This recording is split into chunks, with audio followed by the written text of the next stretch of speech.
Brasil viveu um momento político histórico.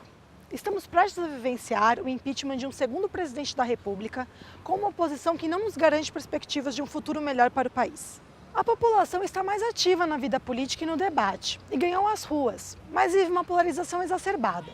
No meio desse caldeirão efervescente, é muito importante que a gente tenha clareza sobre o que estamos discutindo. Entrevistamos um cientista político e um advogado, ambos professores universitários, com posicionamentos bem distintos sobre os temas mais importantes da crise: o impeachment e a democracia.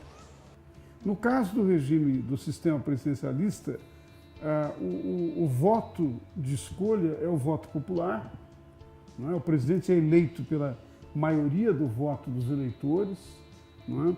E ele tem um mandato fixo, um mandato rígido, determinado pelas leis, né? No caso brasileiro de 4 anos, o que significa que troca governo de 4 em 4 anos. O brasileiro escolheu o presidencialismo. Então, no presidencialismo, você vota e destitui presidente de 2 maneiras. Você pode destituir pelo impeachment por crime ou na próxima eleição. O processo de impeachment ou o processo de impedimento do presidente, do primeiro mandatário, ocorre quando se considera, quando existe uma denúncia que tem que ser verificada pela instituição que tem essa missão, não é? Quando existe uma denúncia ou uma solicitação de processo de impeachment baseado na ideia, na noção de que houve crime de responsabilidade. O crime de responsabilidade é um crime difícil de ser apurado não, difícil de ser definido, né? Porque ele aparece como mau uso do dinheiro público, como você usar mais dinheiro do que tem, que é o argumento, entre aspas, das pedaladas.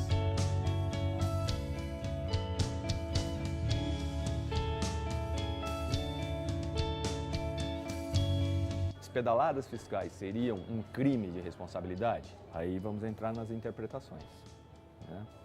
Então, seria um crime de responsabilidade em que efetivamente houve a intenção de lesar o erário, uma intenção de alguém se beneficiar, a presidenta recebeu algum dinheiro e comprou o patrimônio para ela sai maculada, alguém levou o dinheiro nisso, ou foi uma operação contábil dentro das finanças que efetivamente se desenhou? Então, são os argumentos que nós estamos ouvindo. O eleitor, quando escolheu o presidente ou a presidente, imaginou que aquele programa que foi apresentado na campanha eleitoral é o que seria cumprido. Se isso é descumprido, você tem uma perda de soberania. Como existe mecanismo de fiscalização e controle, é o modo pelo qual a sociedade, depois das eleições, no período entre uma eleição e outra, não é, tem como controlar o governante. Nós não temos no Brasil voto de desconfiança. O que é o voto de desconfiança? No parlamento, quando um primeiro-ministro não serve, a população não gosta, não tá atingindo as coisas, o parlamento dá um voto de desconfiança e eu tiro o primeiro-ministro. É um voto de desconfiança porque ele é mau governante, ele é incompetente. Isso nós não temos no Brasil. Você fundamentar o impeachment no Brasil, porque eu concordo, a Dilma não está mostrando competência como presidente, isso não existe. Isso não é factível. Nós estamos tendo, num certo sentido, uma disputa de 2 visões diferentes de democracia. Num caso, você diz, olha, o voto foi dado e nós não deveríamos ficar levantando dúvidas sobre o governo está fazendo o que ele pode. Não é? Nas próximas eleições, nós vamos julgar se ele deve continuar ou não. O que nós temos visto no debate recente é que, às vezes, as pessoas dizem, olha, o impeachment é um golpe. Por quê? O impeachment é um golpe porque a presidente foi eleita e não cometeu nenhum crime de responsabilidade. O outro lado diz, olha, houve crime de responsabilidade, não é? E não existe golpe porque o impeachment está previsto na Constituição. Você não pode ter um golpe que é constitucional, não existe isso. O Congresso, nós podemos gostar ou não gostar disso. Podemos não gostar, mas o Congresso recebeu a missão.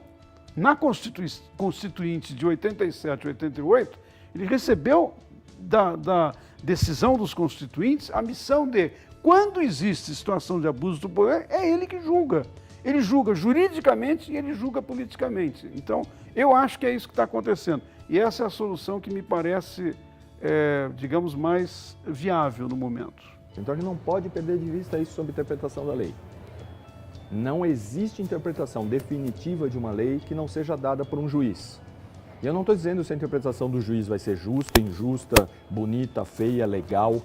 É dele, porque a sociedade brasileira determinou que uma pessoa tem a capacidade de fazer a interpretação definitiva de uma lei. Eu não acho que exista legitimidade na propositura desse impeachment por quem propõe, que é o senhor Eduardo Cunha, que é ele que está urdindo tudo isso, na verdade.